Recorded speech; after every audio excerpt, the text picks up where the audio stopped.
Dapat alam mo na pag pupunta tayo sa beach, dapat mag-ingat tayo sa mga shell na pinupulot natin. Itong hawak kong shell, ito ang pinakapakabandag na shell na may lason na 20 times na mas malakas sa lason ng cobra.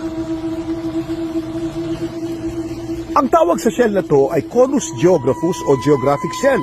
Meron tong sibat na lumalabas dito. At itong sibat na to ay pag tumusok sa iyo, ang laso nito ay talagang mamamatay ka pagkatapos ng 1 oras hanggang 5 oras lamang. Sabi nila, ang Conus geographus ang most venomous animal in the world.